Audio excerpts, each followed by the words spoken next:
Oi, eu sou a Bárbara, sou professora de português e nós estamos trabalhando o módulo de redação do Enem. Bom, hoje nós vamos falar sobre coesão. Vamos entender o que é isso. Coisa muito importante, gente. As duas amiguinhas principais, queridas da redação, coesão e coerência.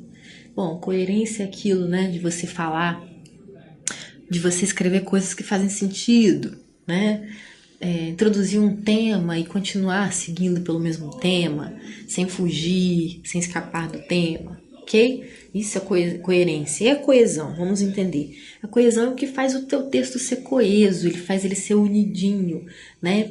Como a gente vai fazer isso? Vamos aprender. A coesão textual está relacionada ao encadeamento de ideias no texto, encadeamento, tá? E as referências que trazemos de fora dele. Então, é tudo que diz respeito a como você vai escrever o seu texto, como que você vai usar os conectivos da maneira correta, como que você vai usar os advérbios, os adjuntos e etc. Todas essas coisinhas maravilhosas da língua portuguesa que fazem o seu texto ficar bonitinho, certinho, tá? E o que você traz de fora, também as referências, né? Porque afinal de contas, na sua redação você vai tratar de um tema que está fora do texto. Então, como você vai introduzir esse tema de uma maneira que seja coesa, que seja coerente?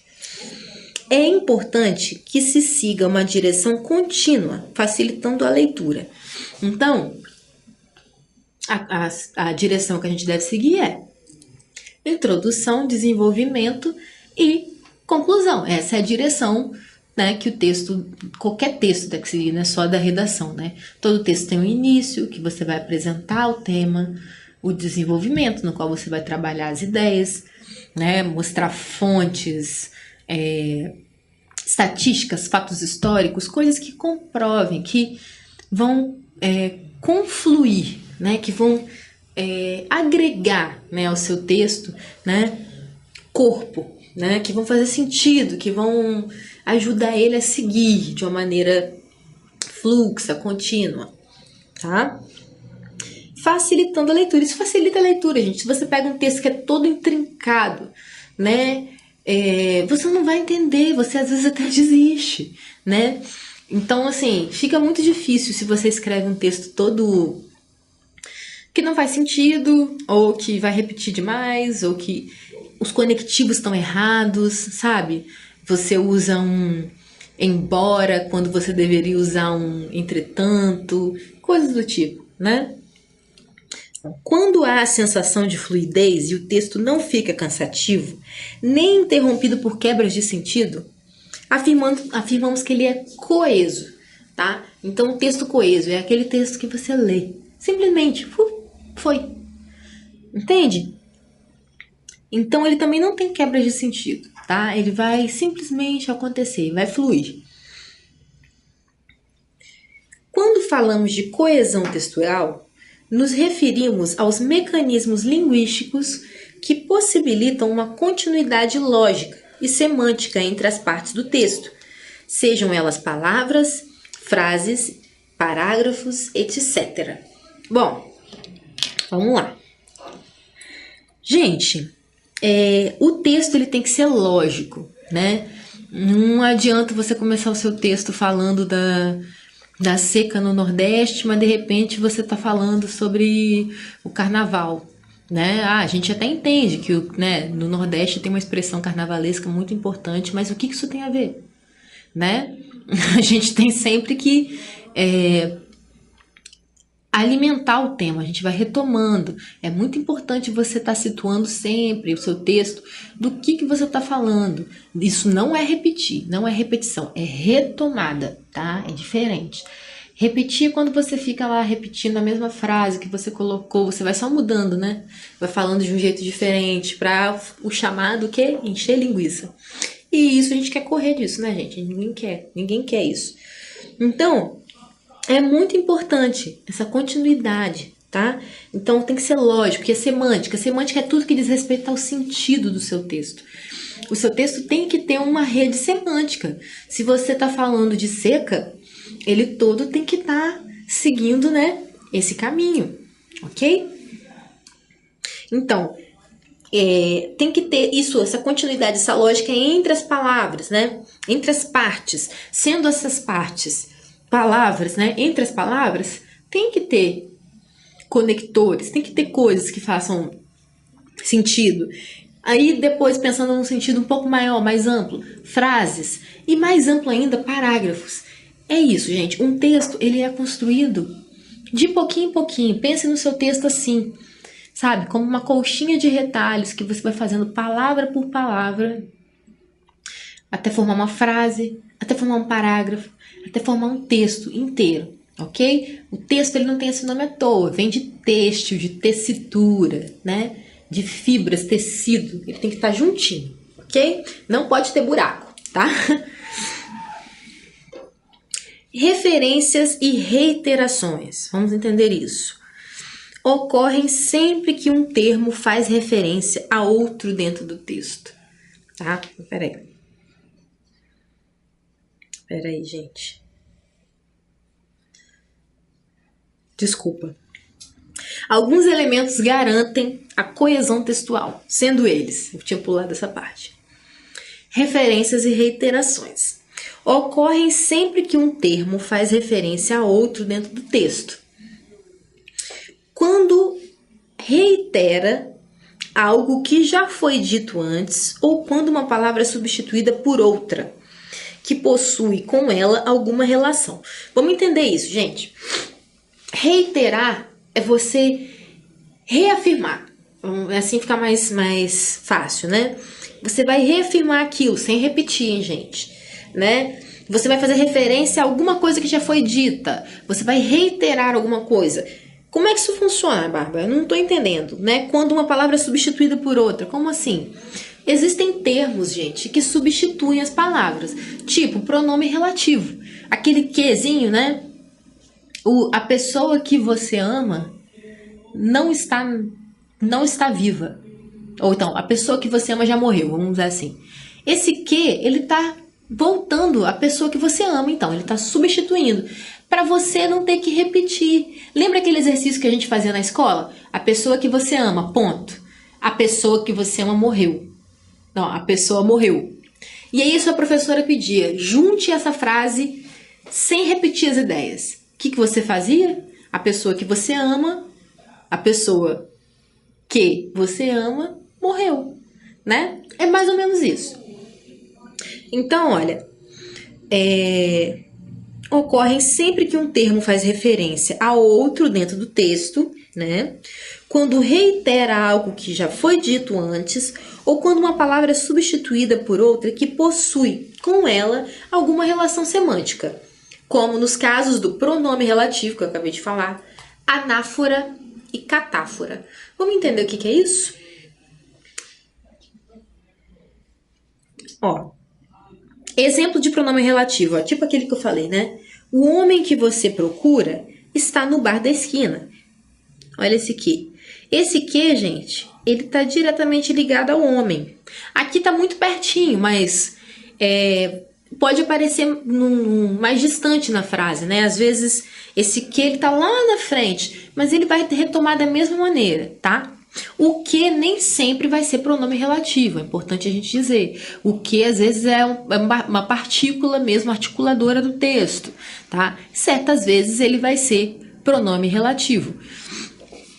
Quando ele é pronome relativo, assim, ele retoma o sujeito, a gente inclusive não pode botar uma vírgula aqui, tá? Isso é importante. José saiu cedo. Viu levantar às 6 da manhã. Aqui, ó. Esse ozinho aqui, ele retoma quem? José. E aí, isso aqui evita de você ter que falar José de novo, né? Tipo o exercíciozinho que eu tava falando pra vocês, da escola.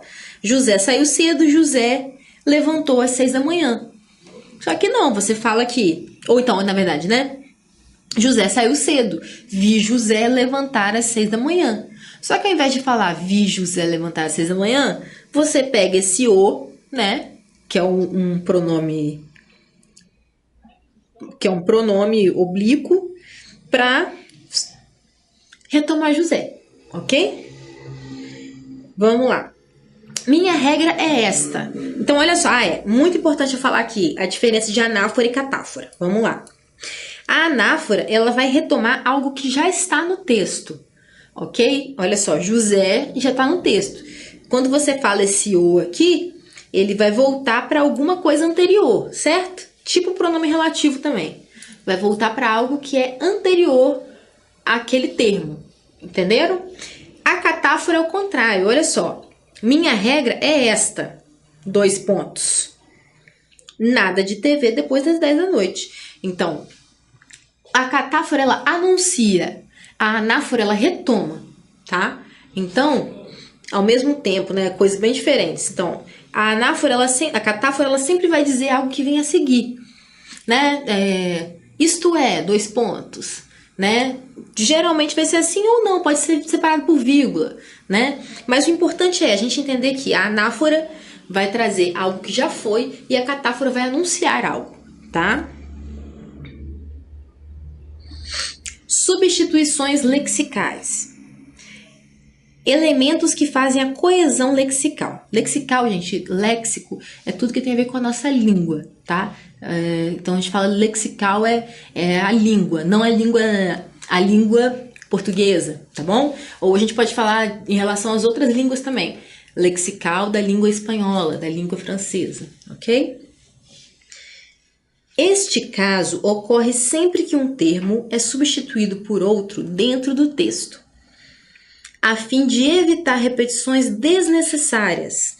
Essas substituições podem ser relações de sinonímia, antonímia, hiponímia e hiperonímia. Vamos explicar aqui o que são essas palavrinhas? Vamos. Olha só, gente. Sinonímia vem de sinônimo. Então, a relação de sinonímia é uma relação de sinonímia, é igualdade.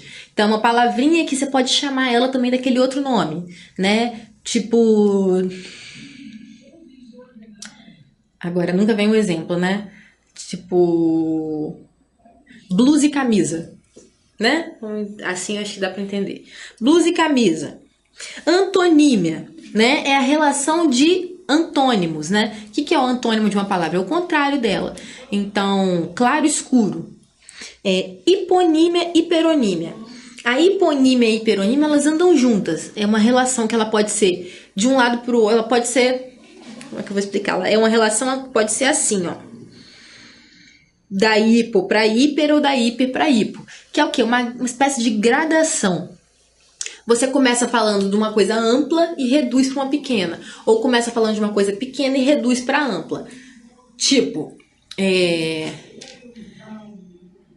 eu não posso comer balas. Não, na verdade, eu não posso comer nenhum tipo de doce. Entendem? Bala é uma coisa, é um tipo de doce. Então começou hipo, né? Eu comecei pequenininho. Mas depois eu digo que eu não posso comer nenhum tipo de doce. Então o doce é o grupo maior. É como se fosse aquela coisa da matemática, um grupo e um subgrupo, sabe? Aquilo que a gente aprende em matemática também. Você vê como é que os conhecimentos eles se mesclam, né? Exemplo. Nosso time perdeu. A equipe precisa de mais treino. Olha só. Então, aqui, através da sinonímia, a gente evitou repetição de palavras, né? Então, aqui, ó, time e equipe significam a mesma coisa, ok? Então, através da sinonímia, a gente usou 2 palavras diferentes para falar da mesma coisa. A claridade me incomoda, já a escuridão me deixa confortável. Aí, ó, antonímia. Então, a gente, né, falou da claridade, mas eu não queria repetir que a claridade, que eu não gosto da claridade. Mas eu quis dizer isso como? Através da escuridão, do antônimo. Possível também. Adoro animais, principalmente os gatos. Então, começa com a hiper, né? O grupo grande dos animais, né? O reino animal. Aí eu escolhi um animalzinho, né? Que é o meu preferido mesmo, adoro. O gato, que é a hipo, entendeu? Então, eu peguei do grande pro pequenininho, tá bom?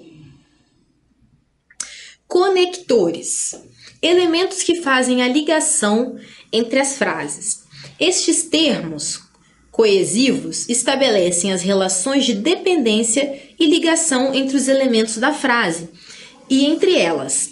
Isso é, são conjunções, preposições, advérbios e conectivos.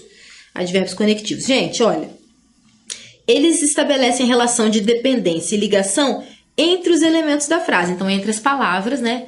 Esses conectivos, eles vão estar entre as palavrinhas e entre as frases, ligando umas às outras, tá? Fazendo o quê? A coesão da frase que vai virar o parágrafo, tá? Então, é muito importante a gente saber utilizar os conectivos, saber para que cada um deles serve, né? Os advérbios, as preposições, as conjunções. A gente vai ter uma aula específica delas, falando sobre esses termos, tá? Mas é importante a gente já introduzir e sempre pesquisar, ler bastante, para a gente entender qual o significado de cada um, porque é um tipo de coisa que não tem como decorar, são diversos, né? Eles são muitos. E aí, se você vai decorar a lista de, para, porém, sei lá, porém, todavia, entretanto, mas às vezes a gente não decora. Decorar eu acho que não funciona também. O importante é você ler. Você vai ver como as coisas são empregadas e você vai entender. Quando você for escrever, você vai saber. Ó, exemplo. Maria vai casar apesar de tão jovem. Bom, isso daqui é concessivo, tá? Isso aqui são duas, na verdade. Olha, apesar de... Se a gente vê os conectores que tem, né? Apesar de, é um concessivo, né? Uma concessão. Apesar de ser jovem, a Maria vai casar, né? Embora, a gente poderia substituir pelo embora. Esse tão aqui é um advérbio de intensidade, tá? Ela é muito jovem, ela é tão jovem. Então, a gente tem, olha, dois tipos de conectivos, né? Numa mesma frase. Então, isso daí a gente encontra todo dia. Qualquer frase que a gente for ler vai ter esses conectivos, gente. Então, é importante a gente aprender, né, como empregar ele no nosso texto. Não tem como escrever um texto sem esses conectivos. Bom, certamente é um advérbio de modo. Certamente é um advérbio de modo. Certamente irei à festa. Essa aqui é uma preposição, né? À festa de quem? Do Marcos. Quando?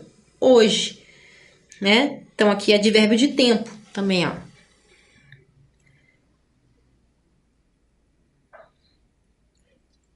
Então, olha só. Aqui a gente tem o certamente, né? Que é a possibilidade de você ir ou não, né? Na verdade, certamente não é de modo, gente. Desculpa, mas vamos lá. É um advérbio de qualquer jeito. Irei. Aonde eu irei? A festa. Aqui a gente tem o quê? A famosa crase, que também é uma questão aí importante pra gente prestar muita atenção. Onde a gente vai usar a crase, gente? Isso vai ser uma aula à parte, mas vamos lá. A crase tá aqui porque a gente tem o artigo a, porque festa é feminino, não é verdade? Ou vamos assim, peraí. Quem vai, né? Irei é o verbo ir, certo? Quem vai a. Então tá. Esse irei aqui, ele me dá um a, certo? E a festa também me dá um a. Por quê? É a festa, né? Todo substantivo, ele tem um artigozinho na frente. Tipo, a menina, o menino. Na verdade, toda vez que a gente precisa, a gente vai colocar o artigo. Festa é feminino, logo, a festa. Ela também me dá um a. O que eu vou fazer? Como eu não posso colocar esses dois as, né? Irei à festa. Eu somo eles na figura do acraseado, gente. Olha como é que isso é fácil. Olha como é que isso é fácil. E aí, por causa desses dois azinhos aqui, ó, eu escrevo esse acraseado. Ele é só para marcar que tem dois as ali. É só isso, ele não tem mistério. Ele é a junção de dois as. Tá? Então, olha só quantos conectores nós temos aqui, né? Certamente do, né? Que é do, de, da, né? E aqui nós temos de acordo com, né? De acordo e com Ana As inscrições começam amanhã, também um advérbio de tempo, tá? Com uma preposição, né? Você vai com quem? Com Ana. E de acordo também é um advérbio, ok? Então, os conectores, eles são peças fundamentais na escrita e na coesão. Porque, senão, gente, se a gente não tivesse esses conectores aqui, né? Olha só, o que seria? Se a gente tirar eles, Maria vai casar jovem. Tudo bem, isso aqui funciona. Mas vamos tirar esses aqui. Irei, festa, Marcos. A Ana, as inscrições, aqui também, ó, preposição, tá? Esqueci de marcar esses, ó. Ana, inscrições começam. Não faz sentido, certo? Então a gente precisa desses conectores, eles são como se fossem a linha da costura, né? O seu texto tá lá e ele precisa ser costuradinho, ele precisa ter unidade. Então os conectores vão ser grandes aliados na coesão e na construção do seu texto, na tessitura, ok? Correlação dos verbos. Coesão temporal. Define-se pela utilização correta dos tempos verbais, o que garantirá a ordem dos acontecimentos de maneira linear e lógica, tornando o texto compreensível, o que implica paralelismo. Gente, você não pode começar falando no passado e de repente você bota um presente. Você tem que seguir uma linha, ok? Uma linha de raciocínio. Isso faz parte da coesão e da coerência. Então a gente chama isso de paralelismo, porque você está trabalhando ali em paralelo as coisas, tá? Exemplo. Quando eu nasci, passado, meus pais eram surfistas, passado. Quando você se tornará, futuro, você se tornará médico e eu me mudarei para o exterior, futuro também. Ok? Paralelismo. Karina luta, presente. Luta judô e Léo pratica balé. E Léo pratica balé, presente também. Então, isso também faz parte da coesão e da coerência. Paralelismo entre os verbos. Os tempos verbais têm que estar de acordo, senão seu texto vai ficar muito doido. Os elementos coesivos são os elementos de um texto que possibilitam as articulações e ligações entre suas diferentes partes, assim como encadeamento de ideias. Então, gente, isso é crucial para o nosso texto, para ser coeso, para ser justinho, para ser tá tudo junto, para não ter coisa frouxa, coisa solta, tá?